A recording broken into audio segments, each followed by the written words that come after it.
two, three. Take me out to the ball game. Take me out to the crowd. Buy me some peanuts and Cracker Jack. I don't care if I ever get back. Oh, it's root for the Cubbies. If they don't win, it's a shame. For it's 1, 2, 3 strikes, you're out at the old ball game. This is from WBRN Radio and on the Boston Red Network, the Monday Morning Quarterback. This edition on the 6th of January, 2020. Confusion is the only way we can characterize the American policy in Baghdad and towards Iran after the assassination of General Soleimani. General Soleimani, evidently according to the news reports, was killed after his plane landed at Baghdad airport. They were in a convoy.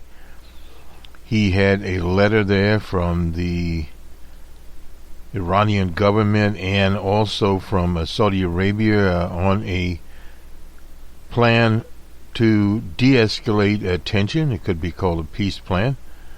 So thus he died as a man of peace, sort of like what happened to the Israeli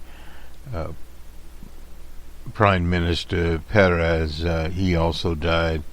Shimon Peres, he also was murdered as a man of peace. And in the Mideast, many people that have been on peace missions or involved in a peace process have been killed. And what has happened in the U.S., the U.S. has elevated that language now to that he was assassinated and are murdered. Same thing happened to President Kennedy in 1963 in Dallas, Texas. So you have a political act, call it assassination. And assassination itself, throughout the history, has been an ugly word in the American history, the removal of people for purely political reasons. The last military person, according to the history, that was killed was a Japanese admiral, and that was in 1944. So that is the history of the removal of military leaders. Now, there have been, obviously, in other countries that the U.S. has been involved in, going to the Congo under the President Patrice Lumumba, not Mobutu. Patrice Lumumba. There have been many others that have been killed, and of course, most recently, the murder or assassination of Colonel Gaddafi, the leader of Libya, under the administration of Hillary the Monster Clinton. She was at the State Department, the cheerleader for that particular situation. Now, as far as this latest fiasco is concerned, evidently the Pentagon gives the president a list of options, along with the most high energy option, and this was it, the assassination of General Soleimani, and various other options that he could have taken. And he took this option. Now, the former Senator Hagel, he was from Nebraska, has been voicing his doubts about any type of policy emerging. He was defense secretary under Barack Obama. That is always a situation when you look at wars. It doesn't matter what the war is, or conflicts such as Vietnam, etc. And these recent conflicts, Afghanistan, the Baghdad War in Iraq. They all are eventually settled by a political agreement. Even the Great Patriotic War was settled finally after the surrender of the Germans and the Japanese. It then went into a political sphere, and a settlement of surrender was placed upon them after, particularly in Germany's case, it had been turned into a parking lot, literally. The same way with the Civil War under General Ulysses S. Grant, who later became a president, and he wrote his autobiography, beautiful autobiography, published by none other than Samuel Clemens, known as Mark Twain. So there's a lot of history involved here, and a lot of history making involved here. And for a country such as the U.S. that is not historical, history-oriented, and is less oriented today, that we have these right-wing cultures. And what has happened there is, we've given this example many, many times, as the textbooks in Texas writing out Dr. King and starting with Ronald Reagan. You can put your textbooks any way you want to, but the extreme has happened nowadays. You just have things that are not actually fact, period. And you have fact checkers, but the whole point is, if you put non-facts in there, such as the idea that there's no such thing as climate change, is idiotic. That the vaccines to your children and the other population will cause various neurological diseases, not the case, period there. But vaccines, like anything else, after you give out millions of vaccines, we're talking about the polio vaccine, measles vaccine. When you do hundreds of thousands of these, yes, they will affect some people. Very, very small percentage, such as taking several different types of antibiotics. People have a reaction, and some people actually die that are allergic to the antibiotic. But again, this is a cherry-picking pseudo-scientific situation, and this is what has brought has leaked from a quote-unquote domestic situation, and that being the row over President Obama's birth certificate. Not people not thinking very well there, because birth certificates are issued by states. In the case of President Obama, the state of Hawaii.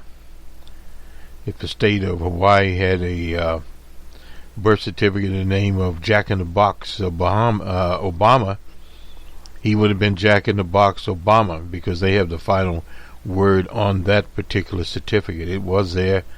There was a so-called short, so-called long, but they were able to keep this alive to delegitimize the presidency, attempt to delegitimize it. Now, in terms of the Trump administration, they're trying to roll back. It's basically the same thing. You can't write a person out of history once they have entered the history, period. Many countries have tried that at certain times. I know it was tried after the Soviet Union, writing Stalin out of history. He's back again. But the whole situation is the impact. Now, when we go to the impact over 50 years or 70 years, the impact is different. No doubt about it. And people look at it differently. But in a country like the U.S., the impact of slavery is still here. Slavery is not here, but it was over 300 years of it. Therefore, it has an impact, because you had people that were working, quote-unquote, for free, that built up the country. And then if you precipitate a racism after your slavery situation, which is still there today, whether it be profiling by the quasi-paramilitary forces, police units, or gerrymandering by the Republican Party. Incidentally, there is some papers put out. Hopler, I believe was the man's name, died, a Republican strategist, and his daughter has put his papers up. We'll get to that site, and we will link to it in a later broadcast, but called the Hopler Papers. It outlines, in his own words, the nefarious schemes that he had. Nothing but blunt racism, period. And more has to be done around that particular item. Now, on the impeachment front, nothing has happened. Period. And those papers have to be transmitted to the Senate. Big argument there over witnesses. Will there be any witnesses? Not be any witnesses? Period. And old man McConnell is the person behind that. He has the 8 ball, and he's trying to get it in the side pocket, at least get it into play. What political significance that will be, it'd be very difficult to say, because now it's shifted. That's a domestic problem with President Trump. But that has shifted now to the foreign policy, and that is something that comes out of Wilsonian foreign policy, and in other words, a legacy situation. The racist that was at one time the president of Princeton University had a PhD, didn't excuse him from being a racist, but resegregated Washington, D.C., and it's been a colonial program ever since that particular time. And that is what the country is grappling with, I should say. And its other so-called partners, there's some of the European nations, and that's a colonial situation, and that could be totally upended if, in fact, the American troops are literally the vote to force them out. They're now saying, well, some people didn't vote. Well, some people didn't vote. I mean, that's part of it. And then when we go to Venezuela, the situation there in Caracas, Juan Guaido is the little puppet down there, had literally been forced to trying to climb over a fence to get into the parliament. Didn't make it. So, I mean, this is becoming the laughing stock of the world. And we'll continue with that. Nonetheless, we have here the people from the University of Virginia Center for Politics, called the Crystal Ball, and we pay homage to Heather Heyer. Incidentally, on the 20th of January in the state of Virginia, these same forces that went to Charlottesville will go to Richmond, and they will be there supposedly protesting gun rights. The legislature in Virginia is now in the hands of the Democrats, and they will bring up what they now call euphemistically sensible gun legislation. So we're going to see sensible gun legislation. They're coming. The governor there, Rev Norton, and the state public safety people, the Virginia National Guard, are making plans based upon what they say they will bring. That, in other words, that day is a day set aside in Virginia for lobbying. And once again, they are preparing. Of course, Richmond is a bigger city than Charlottesville. And in Richmond, there are many people that are followers of O.J. Simpson. So, in other words, it's a different terrain there than it was in Charlottesville. Charlottesville's in Virginia, but it is a university town. So that is one thing that we'll cover in further broadcasts. Incidentally, we'll also have an open source report. We'll be spotlighting, amongst other things, predictions for the open source movement, Linux, Libre software, and we'll be talking about robotics. We usually do. This time we'll be on robotics involved in open heart surgery. They have computer assisted there, and it's used in many other things that the computer does assist people, cause less problems. We'll take a look at that, and hopefully we'll be able to take a little look at the kinds of software and what's the potential to have open source software there. Nonetheless, we'll go now to a race in the Commonwealth. This is a primary between Senator Markey and Representative Kennedy. This is by Louis Jacobson, a senior columnist at the Crystal Ball. He was writing on the 2nd. This is Ed Markey is facing a strong primary challenge from Joe Kennedy III, named after the father of President Kennedy. That's will be in 2020 when the challenges to entrenched incumbent senators aren't an everyday occurrence. Markey County race is especially unusual in recent Senate history. Most senators who attract challengers are weakened in some way. They face questions about advanced age, their party loyalty, brush with a scandal, or else face a challenge on ideological grounds. Yet none of these factors, according to Mr. Jacobson, are germane to the Kennedy situation. Yet at this point, Kennedy is bucking history. Seems like a modest favorite in the race. A unique primary battle there. The clash of political titans, they call it in the Commonwealth of Massachusetts, was sure to generate public and media interest regardless, and it's worth pondering how an unusual Kennedy primary challenge is. Markey has been serving in the Congress since 1976. First in the House and now in the Senate. He's 73 years old, shows no sign of being hobbled by what they say advanced age. I'm not sure if that's advanced age. He's the same age as DJ Trump.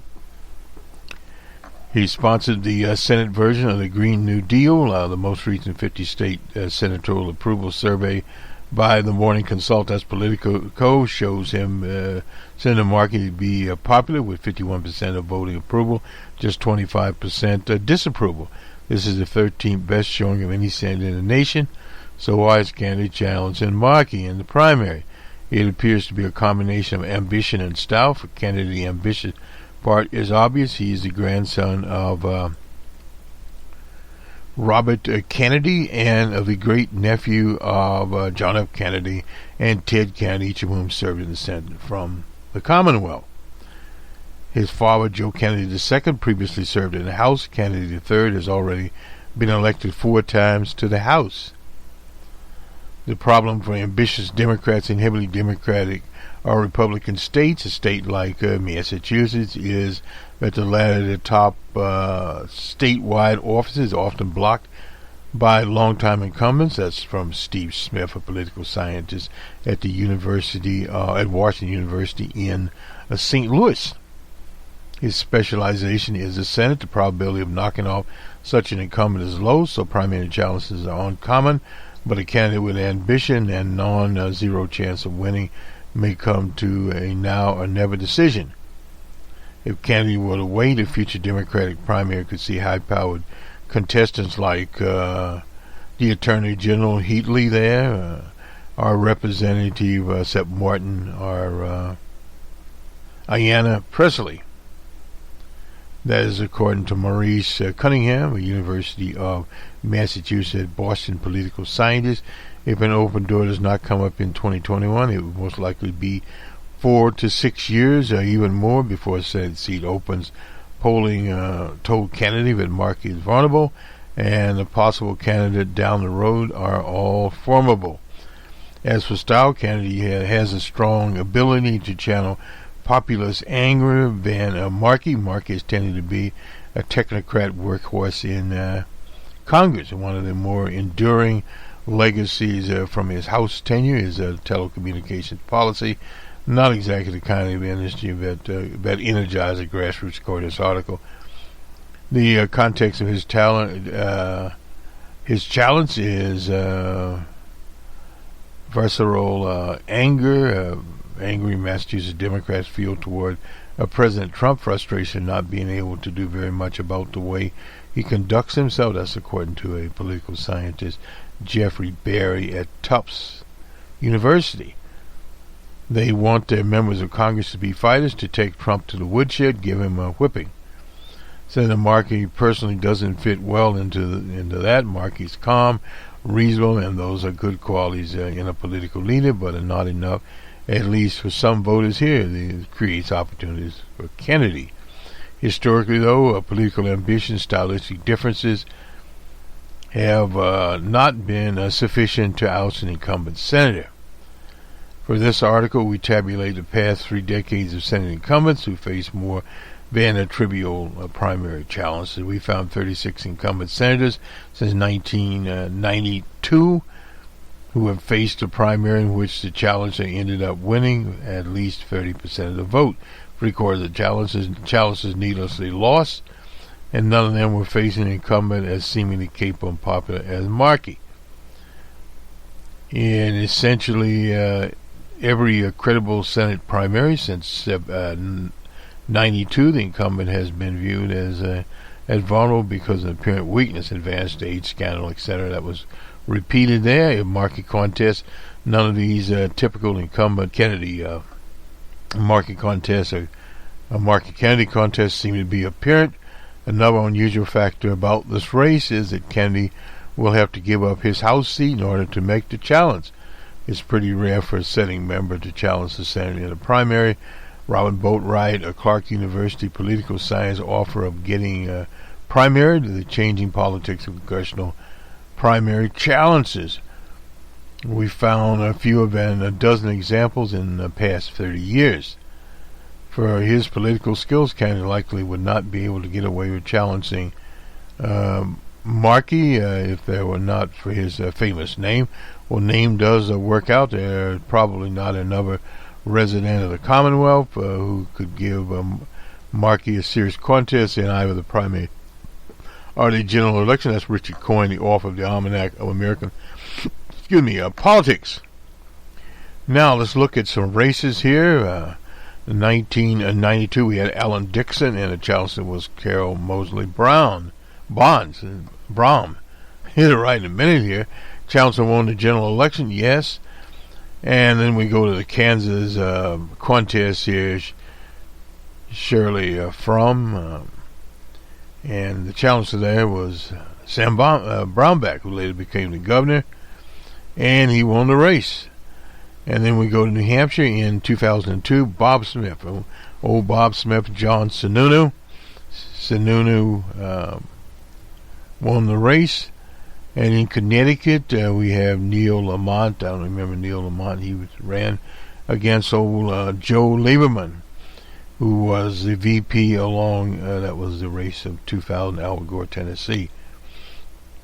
And then a famous race, 2010, Bob Bennett. He'd been around a very long time, Republican in Utah. Mike Lee got that seat. And also in 2010, Lisa Murkowski, who is currently senator from Alaska, was taken on by Gunner Joe Miller, who hadn't been heard from since, losing an incumbent, won general election as an independent. Lisa Murkowski ran on a write-in vote. And in 2012, the late Dick Lugar was taken on in Indiana by somebody by the name of Murdoch, Richard Murdoch there, and Murdoch actually ended up losing. Challenge who won was Murdoch, and then Murdoch lost because he was an extreme idiot. And Luther Strangelove out of Alabama there was taken on by Judge Roy Moore, and Roy Moore got the nomination. And the rest was history.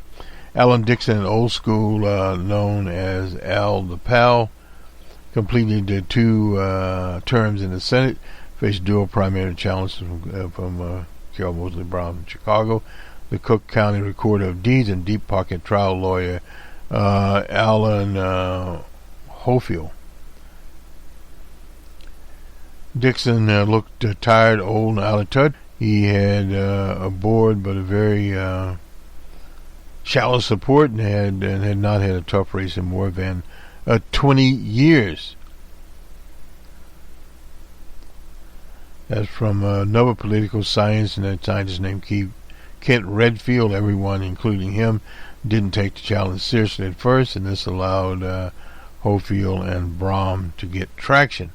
Braum, of course, was based in Chicago. She pitched herself as an attorney to old-style politics.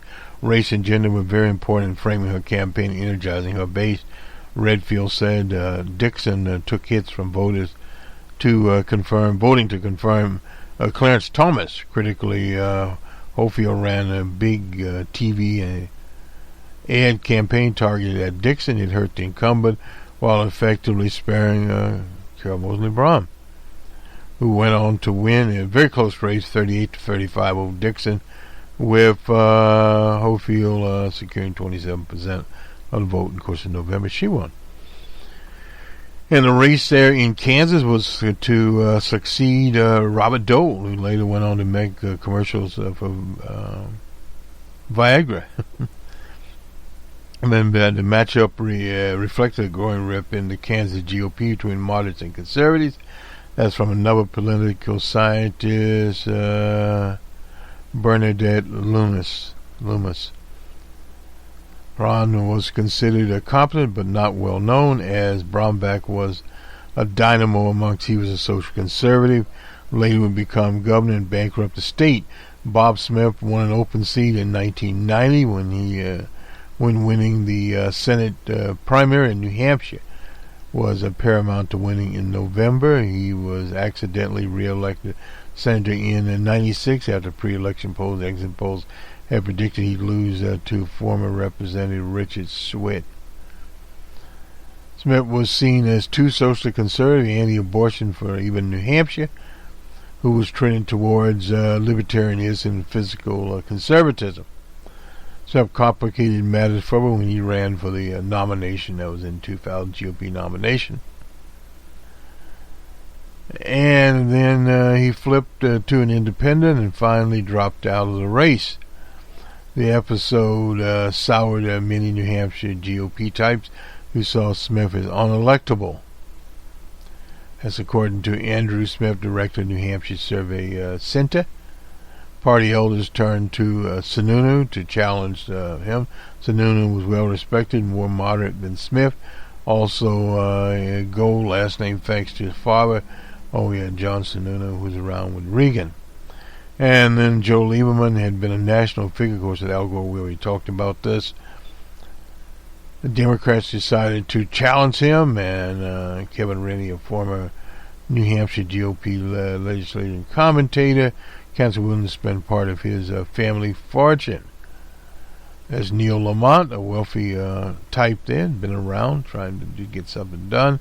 Bob Bennett and Udall will ran over him, over his race. Bennett admitted later that he didn't start campaigning until too late. He hadn't faced a primary in Poland since 1992 and hadn't adequately geared up for 210. That's according to Morgan Cuddy, another associate director of the University of Utah's Hinckley Institute of Politics. Well, we got a lot of those in this situation here. Then they mentioned Alan Spector, late Alan Spector, the Kansan who moved to Philadelphia, and he was challenged by Pat Toomey, who is still around. But he did escape a primary challenge on the Democratic side. Iowa Representative Syntax took him on. Syntax campaign attacking Spector, claimed to be now a Democrat. That's true. He switched parties. Franklin and Marshall University Political Science, Terry Madonna. In the end, Spector's party switch was just too much for the voters, and we already covered Lisa McCoskey.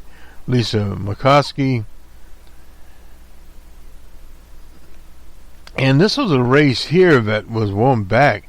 This Murdoch Tea Party in the primary social conservative Richard Murdoch won 60-40 in the general election. However, Murdoch had all but disqualified in some comments about rape, enabling Joe Donnelly to win in November there. And Joe Donnelly finally lost that seat.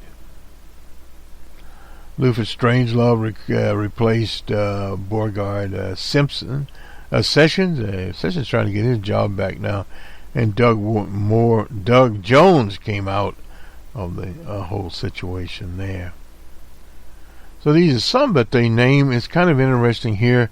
In 1992, Dale Bumpers, who's no longer around, and who some of the challengers were. Harry Reid. Remember Harry Reid used to be the majority leader, the speaker, the majority leader of the Senate, and somebody named Charles Wood. I'm not sure. He got 39% of the vote.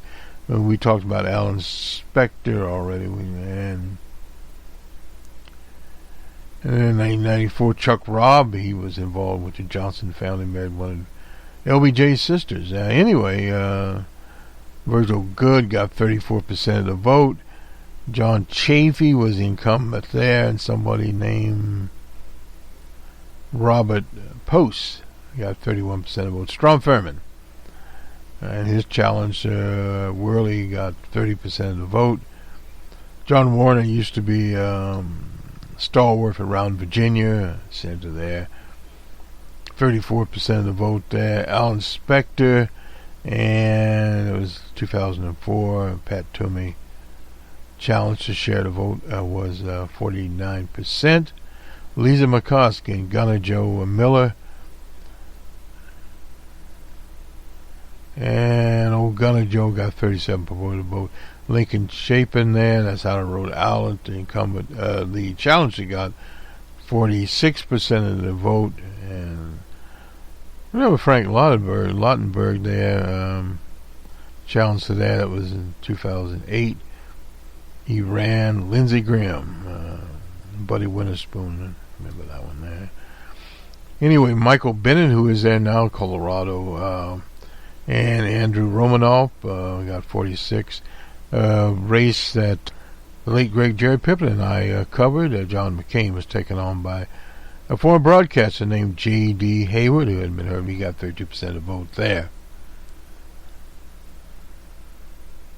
And in Arkansas, Branch Lincoln and Bill Halter, we sponsored. He got 43% of the vote.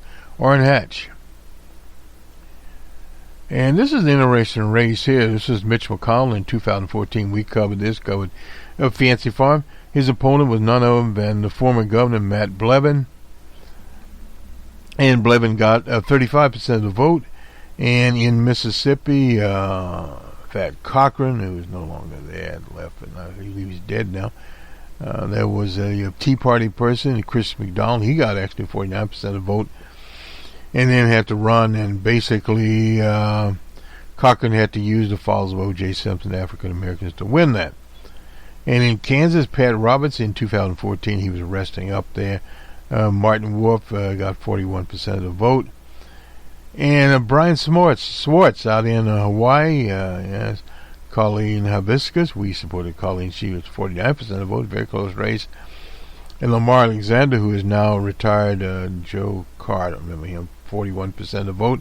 John McCain, and Keely Ward, is otherwise known as Kim Trail Keely. She got 39% of the vote. Dianne Feinstein, Kevin DeLeon, he's 46% there. That's in California, Delaware. Tom Capers, if you remember, that was crazy. What's her name was running against him at one time? Or what did she run against Capers? I think she did. Anyway, and finally, Robert Mendez in Jersey, and Lisa McCormick got 38% of the vote there. So those are just some of those. Closest analogy perhaps is bumpers. That was 1972. But even if we count that contest as similar, it's almost 3 decades ago. Bumpers' unsuccessful challenger was hardly had a national reputation. Interesting there. So what's the outlook in this race? That's the Markey Kennedy race. Despite long historical odds, Kennedy, if anything, appears to be a modest favor in the race. Markey appears to have the most difficult primary of any incumbent there. And we'll look at a little bit of poll in Suffolk University, Boston Globe poll. Kennedy leads Markey head-to-head contest at 42 to 28%. When additional names were added to the field, he leads. The race becomes a little bit closer, 35 to 26, with 36 undecided. And a Democrat here, Shannon Redan, has generated some grassroots support on the left before Kennedy entered the contest. Anyway, Markey seems to understand the peril he's in. He's upped his game, got more staff members, and Boatwright, who's based at Clark University in Mass, noted that a number of U.S. House members from Mass, a state with an all-Democratic delegation, also faced primary challenges in 2020. He says the reality may stem from the success of now Representative Presley, who defeated the senior Democrat in 2018. Plenty of old European, not that charismatic Democrats in safe Democratic places have opponents, so Kennedy is sort of riding on that to a degree, regardless of who wins the Democratic primary. Mass is, of course, a blue state. And this Louis Jacobson is a senior columnist. He's also a senior correspondent at the fact checker.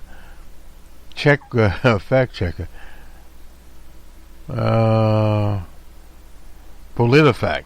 Anyway, and the editor of the American Almanac of Politics. Let's jump over here. We've been moving our shows around, and I'm not sure we'll get this one up or not. We'll won't announce it until we get it. One of those kind of situations.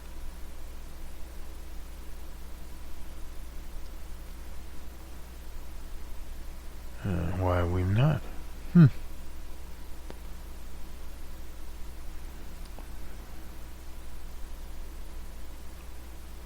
Sometimes very strange things can happen.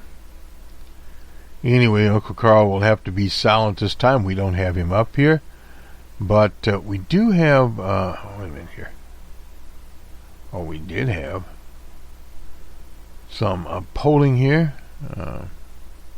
Where are we?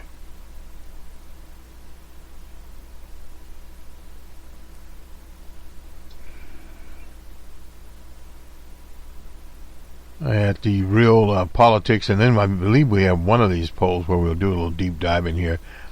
This is from CBS, who has now joined forces with YouGov, and we have two of these. The Iowa caucus there, which will be appearing. They're all tied up. Senator Sanders, Little Petey, and Joe Biden at 23. Liz Warren has 16. Amy Klobuchar is rising up a little there at 7 in this poll. So that's kind of interesting there. Then we go to New Hampshire. Bernie Sanders ahead at 27, then Joe Biden at 25. Little Petey, as he's called, is at 13. Liz Warren has, of course, 18 there. So she's behind Joe Biden. Amy Klobuchar's come up also at 7, which is good for her. And then we have Harvard-Harris. It makes no sense at all. But anyway, it's ridiculous. They have Joe Lunchbox Biden at 30, Bernie at 17, Liz Warren at 12, Buttigieg at 7, Bloomberg at 7, Yang at 3, and so forth and so on. And some of these are a little bit more ridiculous than others. That was on Saturday, the 4th of January. Of course, this Sunday is the latest we have here. Democratic primary gets more ridiculous as we go along here. From this Hill-Harris X poll. The Harvard-Harris poll, that's just, well, anyway, kooky. These have Joe Biden ahead. He's 28, Bernie Sanders 16, Liz Warren 11, and Little Petey, as we call him, is at 6 here. Bloomberg is at 11 in this particular poll. Here's Hill Conservative Place. And that is where she is. So let me look at, I believe this is New Hampshire. We're going to look at this poll as we close things out here, I think. Or we're looking at Iowa. Well, we'll tell you in a minute where we're looking. We'll look somewhere. Okay. Generally speaking, do you feel things in Iowa today are good? Very, very well. 5% somewhat well. 48% somewhat badly. 38% doesn't look too good there. How much attention are you paying to Democrats running? 52% a lot, and 34% some. During the holiday season, did you follow politics more than usual? About the same, etc. The same 66%, so that answers the question there. How likely are you to vote in the deal? Very likely 51% in this poll. This is where we get to the numbers. 52% as of now, which current Democrats you consider supporting in 2020. All that apply. 52% Joe Biden, 51% Buttigieg, and 48% Bernie Sanders, 46% Elizabeth Warren. Amy Klobuchar, 28%, Andrew Yang at 9%, and Tom Steyer also at 19%. And Cory Booker has 14% here. Among the candidates you consider, the Democratic primary caucus in your state were held today. Which one would you vote for? Well, all three, as we said, 23, 23, and 23 of Buttigieg, Biden, and Bernie is at the top of that heap.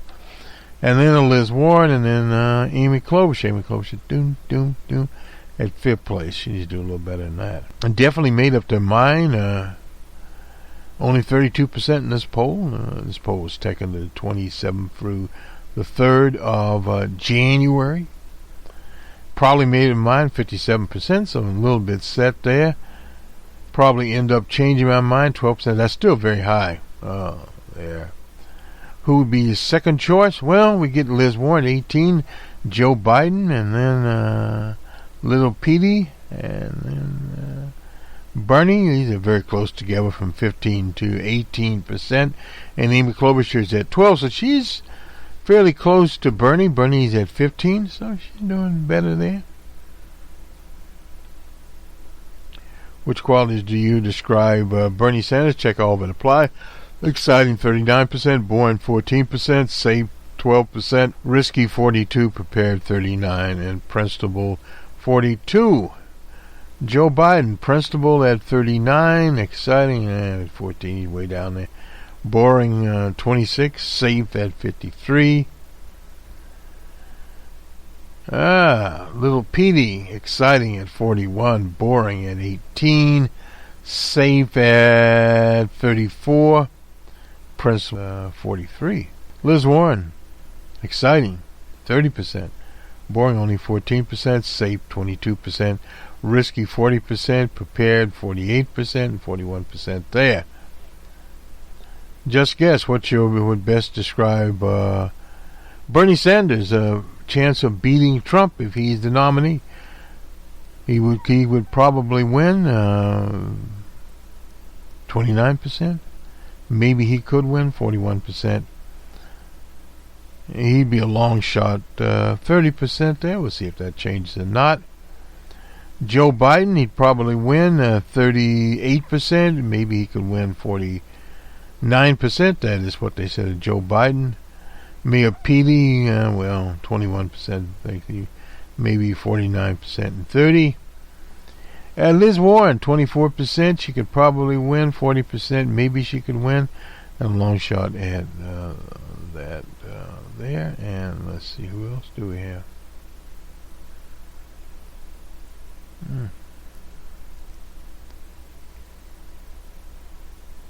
Well, I didn't ask it there. Anyway, this is YouGov, internet type setup there. And what else do we have here?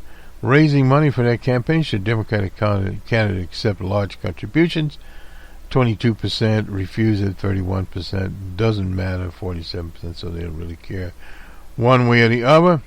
The issues there, if you rank them, healthcare at 39%, climate at 20%, jobs and economy at 18%, gun policy at 8%, it goes down, immigration only 6%, judging courts 4%, race and gender 3%, abortion only 1% there. Democrats been talking about trade policy, 43% want more there, and each of these candidates in 2020 general election, Joe Biden too progressive, about right, 63%, not 31%, Bernie Sanders 50%, and 42% just about right, Liz Warren 41%, too progressive, about right, 44%, Buttigieg, about right, 65%. Yeah, kind of as a progressive, not progressive enough, 24% there. And Amy Klobuchar, too progressive, only 11%, about right, 54%. That's probably where she wants to be. Not progressive enough, 35% there. What do you think of national health insurance would work better? Replace all, 32% in this poll compared with private insurance choice for those who want it. 68% in this poll. Have you heard where your caucus will be located? 31% not announced yet, so they haven't got the word out yet. 69% there. How much you use these services? And there's several of them here.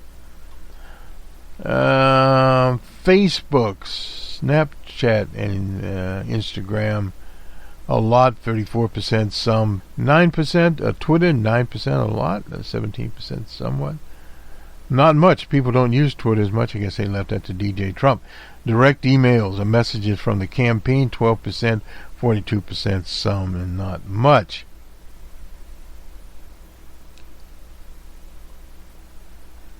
I won't get into where they feel about the state here.